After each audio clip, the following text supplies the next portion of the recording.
Good afternoon, students. Now today we are going to see the transition element and inner transition element of the modern periodic table. Okay, what is meant by transition element? In IUPAC nomenclature, the D block element is having a tendency to incompletely filled d orbital. Incompletely filled d orbital compound is called a D block elements or transition elements. So, incompletely filled D block elements is called as a D block elements.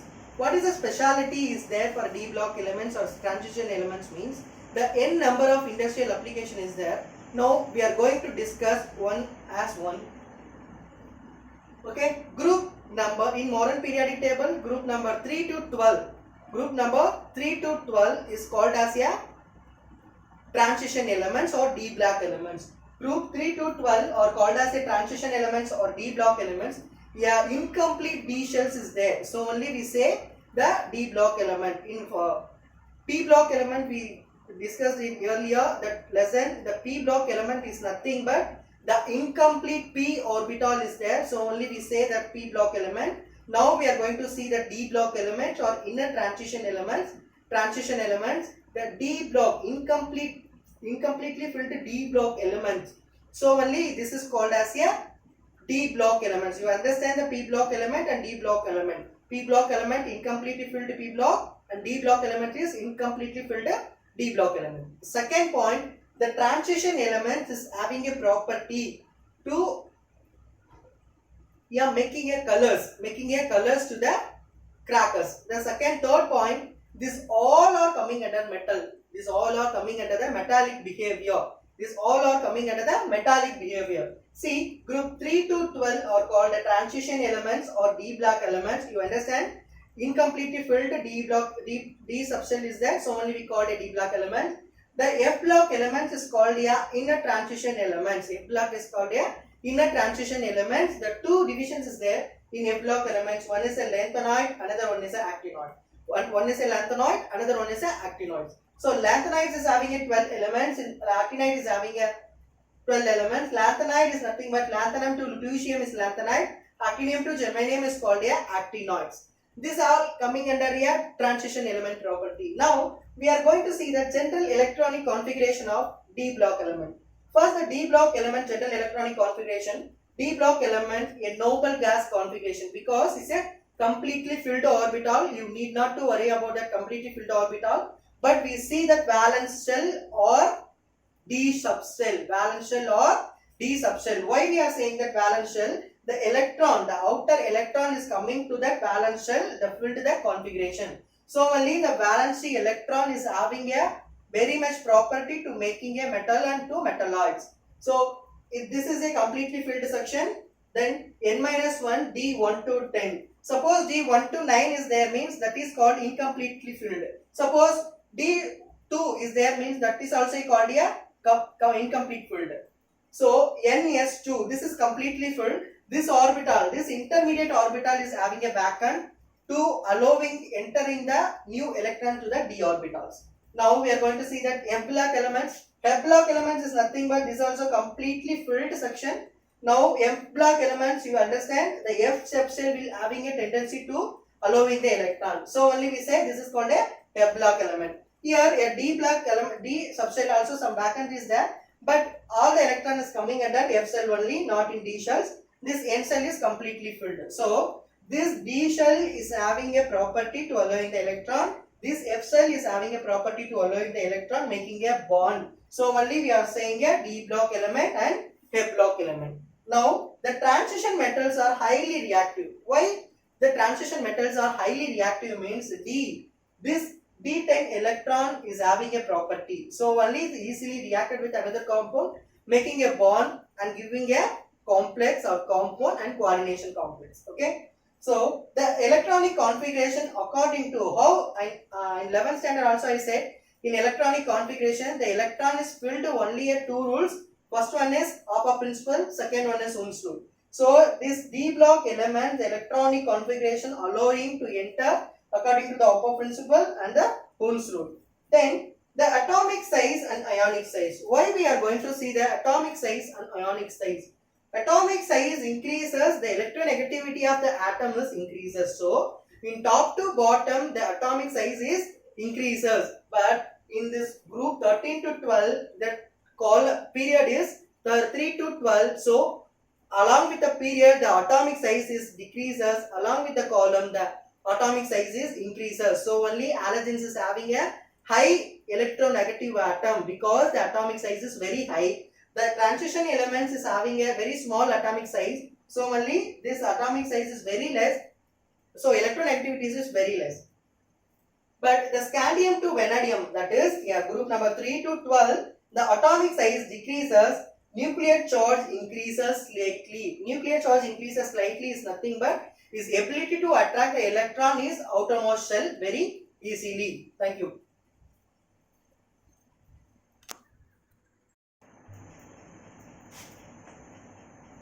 Okay. Last video we have seen that general introduction of transition element and inner transition element. How the electrons is entering the d block element. Okay, you know that transition metals scandium, titanium, vanadium, chromium, manganese, iron, copper, nickel, copper and zinc. These all the transition metal is a very useful metal for nowadays. So we are taking an example as a scandium. Scandium is filled with argon noble gas, so we need not to worry about that one. The D subshell, you know the D subshell, P subshell is Px, Py and Pz. This is a P subshell. D subshell is having a 5 columns, 1, 2, 3, 4 and 5. So we take a dx, dxy, dyz, dzx, dx square minus y square, dz square. This is a d orbital structure. Now we are going to fill the electron for scandium. So we need not worry about the p orbital. Now we are going to see the d orbital filling. This electron is completely filled, so need not to worry about that one. So d orbital is there. This is d orbital. This is s orbital. So s orbital is containing a 2 electron. So 2 electrons. So s orbital is 4s orbital is completely filled.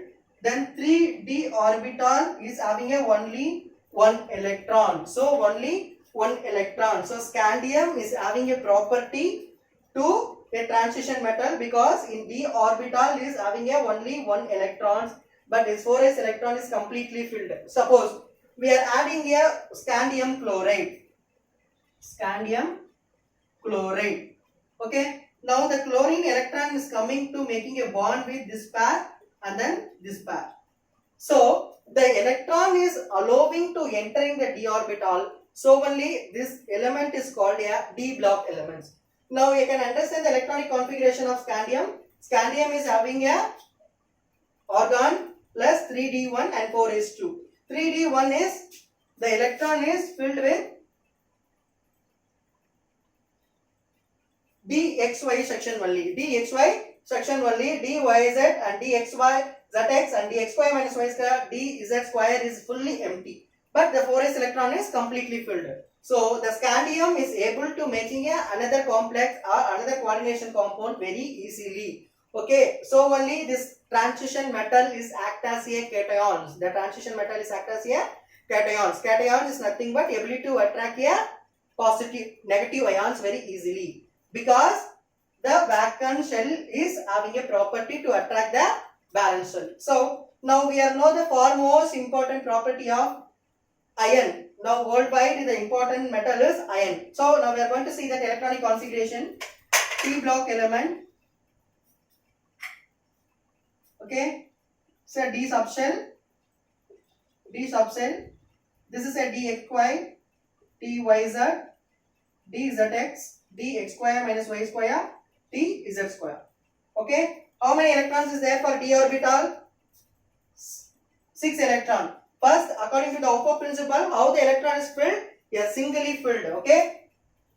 Filling 2, 3, 4, 5 and 6. First, according to the Oppo principle, the electron is filling to the lower subshell to higher subshell. According to the Hund's rule, the electrons are filling first singly, afterwards the pairing. Okay. Now how many electrons is there for d orbital? 6 electrons. See, 1, 2, 3, 4, 5 and 6. Totally 6 electrons are filled in d orbital. The 4 electrons are unpaired electrons. 4 electrons are unpaired electron. This unpairing leads to a magnetic property. The unpairedness leads to a magnetic property. Suppose this is also having a magnetic property, but we are need not to worry about that one. The magnetic property is very minimum for scandium, but magnetic property is very high for the iron. So only iron is having a magnetic property as well as the metallic property. So this pair orbital is completely filled. If you want to making a complex with the iron compound, we can add with the electron from this dxy is a pair, dxy cell, dxz cell and dx square minus square and dz square cell. So this having a property, a magnetic property. Again the 4s orbital is completely filled.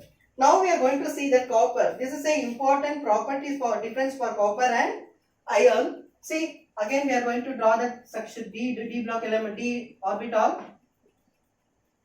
So d subshell and 4s, 3d and 4s. How many electrons is there for d orbital? According to the Hopper principle, the increasing order. According to the Ohm's rule, the electron is filling first singly, then pair. 1, 2, 3, 4, 5, 6, 7, 8, 9, 10. The completely filled d subshell, but in this 4s orbital is having a unpaired electron. 4s orbital is having a unpaired electron. This is lead to sometime this large electron going to pair with that 4s, but this compound, this where dz square is having a only one magnet, only one unpaired electron. This is occur only for copper and some of the other metals. This is lead to a diamagnetic property. Okay, diamagnetic property is nothing but is making a alloy very easily. Though the compound is having a magnetic property, we are not easily making alloys. Especially is having a paramagnetic. A single field is paramagnetic. Double vacant is called a diamagnetic. Your singly the electron is there means that is called paramagnetic. This is diamagnetic. Okay. The single field is helpful to making a alloy very easily. This is a major difference between the transition element. You can understand the transition element is group 3 to 12. The electronic configuration is D1 to 10 ns square. Suppose this electron is incompletely filled, so only called d block elements. D block elements is another name as transition elements. The transition metals are scandium, the atomic number is 21, titanium, the atomic number is 22, vanadium, the atomic number is 23, chromium, the atomic number is 24, manganese, the atomic number is 25, like that up to zinc. The atomic number is 30. This 10 elements is said to be a transition elements. Okay. Now we can understand how the electron allowing to that d orbital. How we are saying that d orbital is incompletely filled means this is called an incomplete filled. But in copper is having a special property. First the electron is filled with d orbital. According to the size of the atom, one electron shifted to the 4s orbital, the d orbital get vacant. But we are writing in 3d, 10 and 4s square. This is a general simple and concept of transition element and electronic configuration. Thank you.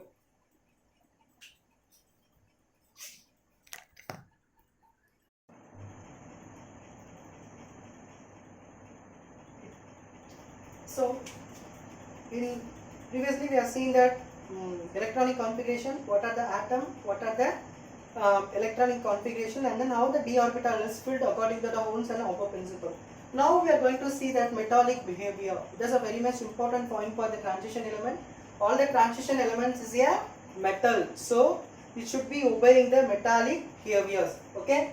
All the transition elements are a metal. So only I said that scandium, titanium, vanadium, chromium, nickel, cobalt, zinc, all are metal. How we are saying the metals? A metal is having a property to conduct the electricity and heat. So only they said that is a metal. This is an important point for metal.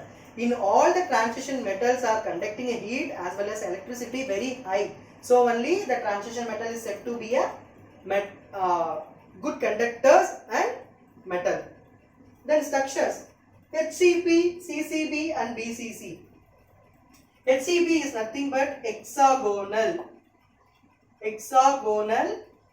close packing.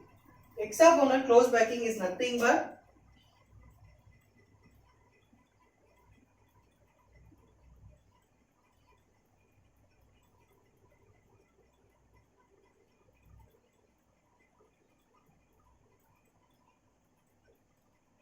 this is called a hexagonal close packing. Here the central metal ion is there. Here the central metal ion is there. This having a attraction between these two atoms.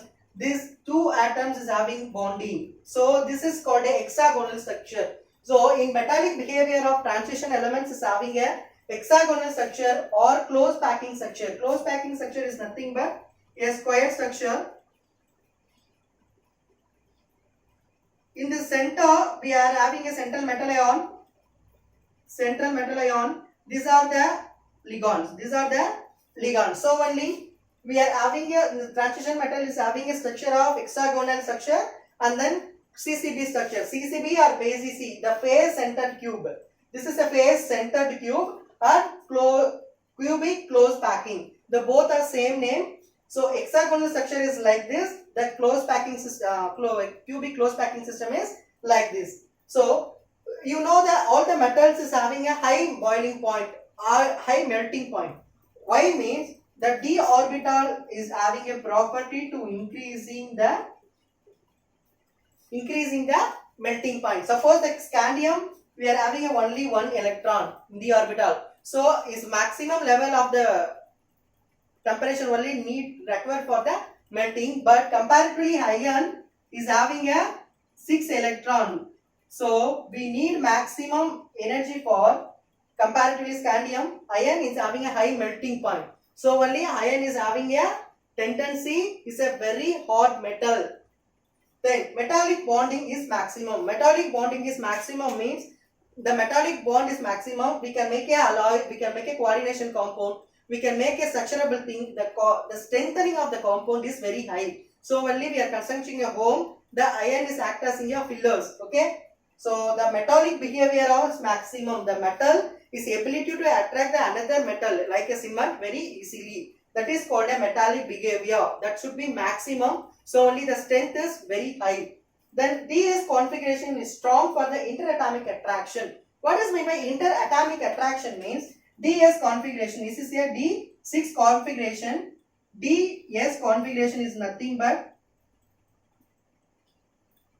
is a dxy, dyz, dzx, dx square minus y square, dz square. Okay. D5 configuration. The electron filling around the Hund's rule 1, 2, 3, 4 and 5. This is a off-filled configuration. This is called a off-filled. Completely filled, you know, D10 is a completely filled.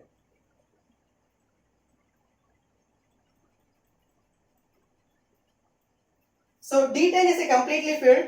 D5 is a half-filled.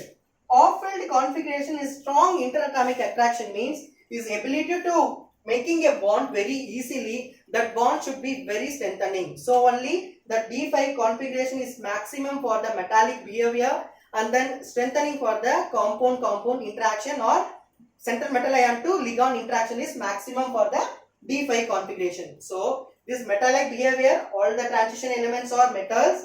That why we are saying the metal means the metal is having a property to conduct the electricity and heat, but actually the transition elements also having the property. So only we say transition elements all are metals. The structure of the transition metal is HCCB, hexagonal close packing, and CCB or BCC. CCB or BCC is nothing but cubic close packing or phase basic close packing. Okay, basic close packing.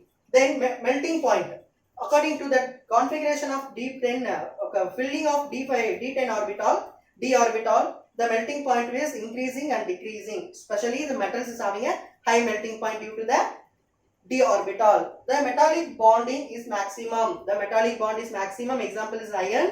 This iron is having a metallic bond is maximum. Is bond with the cement as very easily. So that's making a strengthening for the building. The metallic bonding is maximum.